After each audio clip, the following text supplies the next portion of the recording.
Utara buka gereja bersebuka. Tapi buku-buku ini bukan untuk orang yang pintar-pintar, untuk seluruh jemaat. Senang dibaca, kecuali untuk bahasa Inggris. Kamu memahami kalau bahasa Inggris membeli ini. Dan harga buku saya sampai hari ini tidak pernah naik, tidak pernah turun. 40.000 senaskah. Saudara, saya menggunakan dekat 15.000 ringgit untuk mencetak buku ini.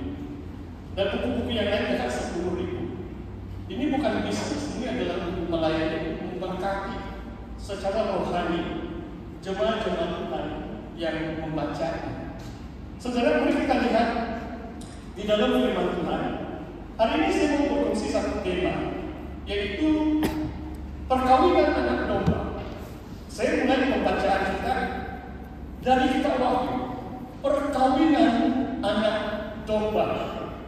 Kebetulan kemarin di SIP Kapur, saya ada bersama Pastor Fredrik dan Pastor Nuraini bersama istri saya.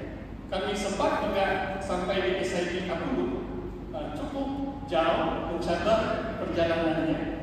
Dan saya diberi kepercayaan untuk mengendalikan pemberkatan pernikahan yang ada seorang jemaah. Memang kedua mereka jemaah di Beverly Hills, cuma asal kampung pengantin lelaki itu adalah kampung. Dan sangat indah bila kita lihat seorang lelaki dengan seorang perempuan melangsungkan perkawinan suci.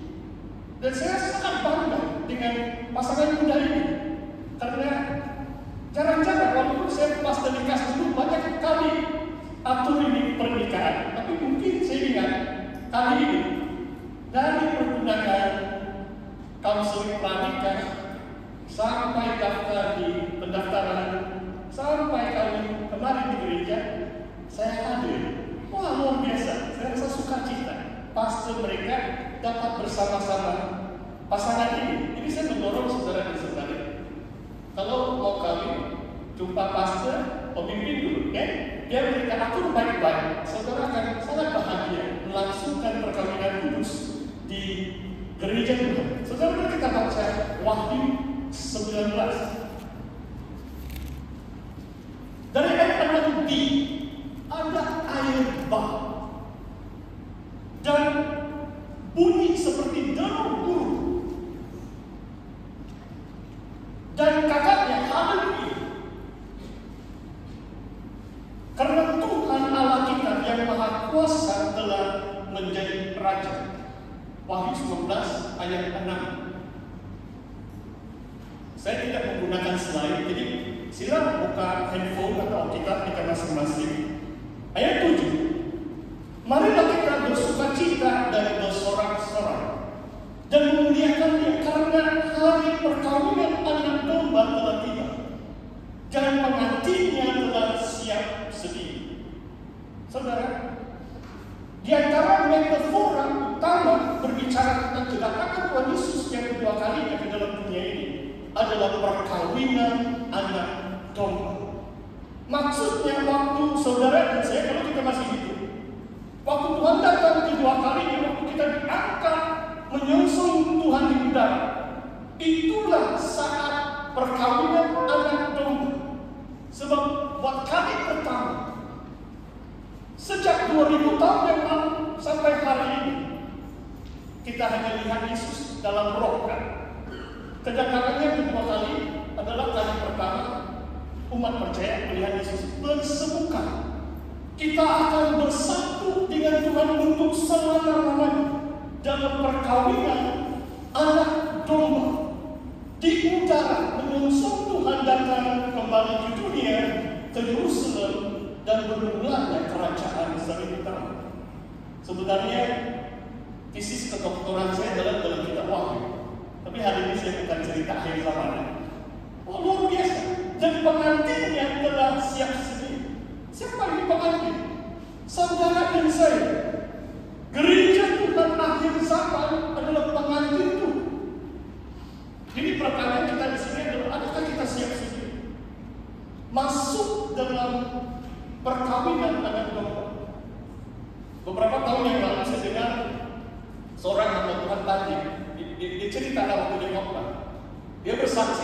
bertanya satu gereja yang lain yang dia layani. Siapa mau masuk kerajaan surga? Siapa siap masuk surga hari ini? Sila angkat tangan. Ini pendeta yang tanya. Wah, tidak ada orang angkat tangan waktu itu. Nampaknya orang masih suka ada di dunia. Saya mau tanya dengan saudara, adakah saudara siap atau sedia masuk surga? Adakah saudara sedia menyongsong Tuhan bila Tuhan datang kedua kali? Adakah saudara sedia masuk dalam perkawinan anak domba? Di sini firman Tuhan mengatakan, dan kepadanya dikaruniakan supaya memakai kain lenan halus yang berkilau-kilau dan putih bersih. Perhatikan ayat yang ke-8. Sampai hari ini, ayat ini mempengaruhi seluruh bangsa dan budaya yang melangsungkan perkawinan. Biasanya pengantin berubah pakaian putih, kain yang berkilau-kilau dan putih bersih. Semalam juga itu pengantin berubah pakai putih. Kalau ada acara lain itu diletakkan batu kan.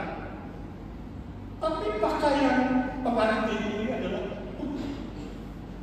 Lenan halus ini dan tafsiran ini diberikan. Apakah maksudnya lenan halus yang putih? Adalah perbuatan-perbuatan yang benar dari orang-orang kudus. Saudara, satu sejak kaidah kita selaku pengantin bersiap sedia masuk perkawinan anak domba, yaitu dengan hidup yang benar, hidup yang melakukan perbuatan-perbuatan yang benar. Kita adalah orang-orang kudus, menjauhkan dari kejahatan, tidak melakukan pembohongan, dusta atau curang yang menentang apa yang disebut sebagai perbuatan-perbuatan yang benar. Kita tidak semestinya pakai baju putih berkilau-kilau, tidak. Itu satu gambaran, image atau metafor, kiasan. Kiasan itu melambangkan pengantin ini kalau hidup dalam kebenaran, melakukan perbuatan-perbuatan yang benar, dia siap sedia masuk dalam perkawinan anak domba. Saudara, pada akhir zaman bukan mudah untuk hidup dalam kebenaran sepenuhnya. Kadang-kadang kita pikir bukan senang juga hidup di dunia. Saya 70% benar, 30% itu menipu sikit-sikit, tidak apa, Tuhan akan menipu. Kadang-kadang ada orang Kristen pikir seperti ini. Untuk pelihara atau jaga mangkuk nasinya, dia sanggup korupsi. Daniel selaku nabi akhir zaman, dia dianiaya sebab apa? Kalau saudara baca Daniel 6, sebab tidak ada kesalahan, tidak ada korupsi terdapat dalam hidup Daniel, pegawai kerajaan yang tinggi. Pegawai yang lain merancang untuk menjatuhkan Daniel sebab mereka penuh korupsi, penuh kecurangan, kelalaian dan sebagainya. Tetapi Daniel tetap benar.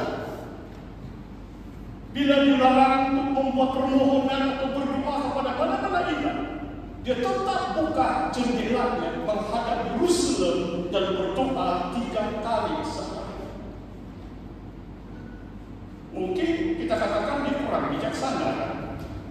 Bagus kita tutup jendela, jangan kelihatan orang.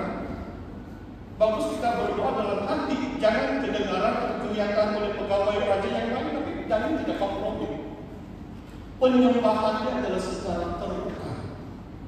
Pengakuannya adalah secara terbuka. Yesus mengatakan, siapa yang mengaku aku selaku anak manusia akan mengaku dia di hadapan Bapa. Semakin suka kita mengaku nama Yesus di hadapan orang-orang yang belum terima Tuhan. Saudara, jangan kompromi dalam apapun yang kita lakukan, karena pakaian berkilau-kilauan putih bersih adalah perbuatan-perbuatan yang benar.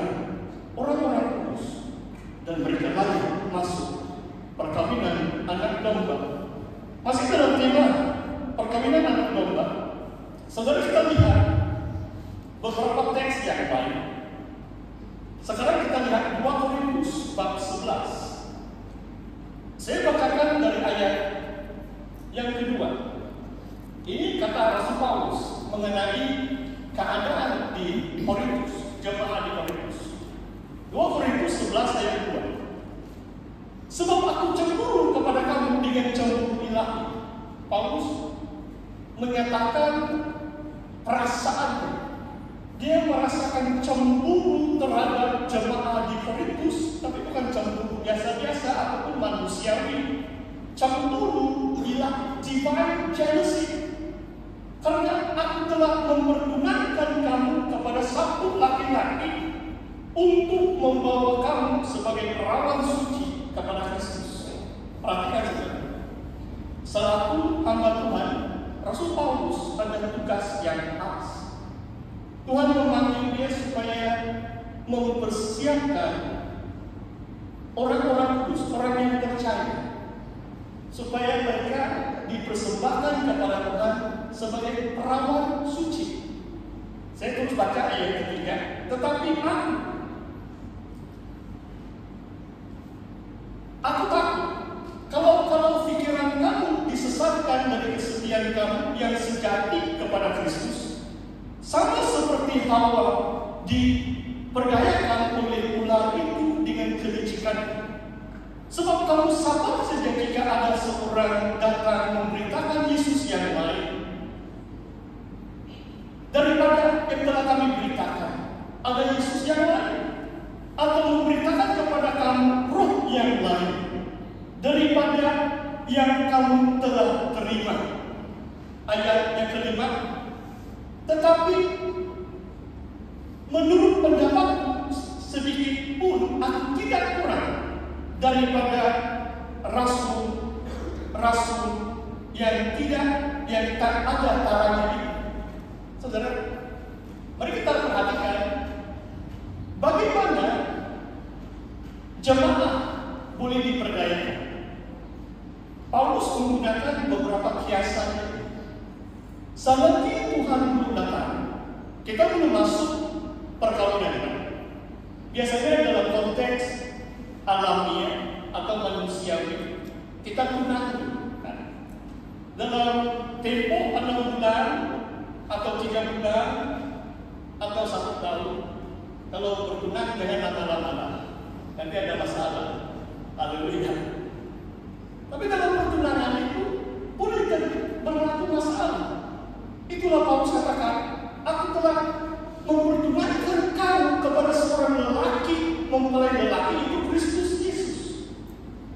Dan Paulus rindu mempersembahkan jemaat Tuhan ini sebagai perawan suci untuk Kristus, supaya layak masuk perkawinan anak domba. Dan iblis cukup licik. Selama kita hidup dalam dunia ini, dalam tubuh yang fana, dalam daging kita yang lebih cenderung untuk melakukan kesalahan atau berdosa. Hati-hati saudara, supaya tidak diperdayakan oleh si ular itu iblis, oleh kelicikan. Bagaimana Hawa diperdayakan? Tuhan katakan jangan kamu makan itu buah di pohon itu. Tapi iblis kadang-kadang dia pandai menambah. Jangan kamu jawab. Coba kamu perhatikan pembicaraan iblis. Kadang-kadang di antara kelicikan iblis adalah menambah kepada firman. Banyak ini peraturan-peraturan. Di antaranya kadang-kadang pemuda-pemudi pun mereka rasa tidak begitu bersemangat melangsungkan perkawinan di gereja adalah terlalu banyak peraturan, kata mereka. Saya rasa tidak ada di sini. Jangan kita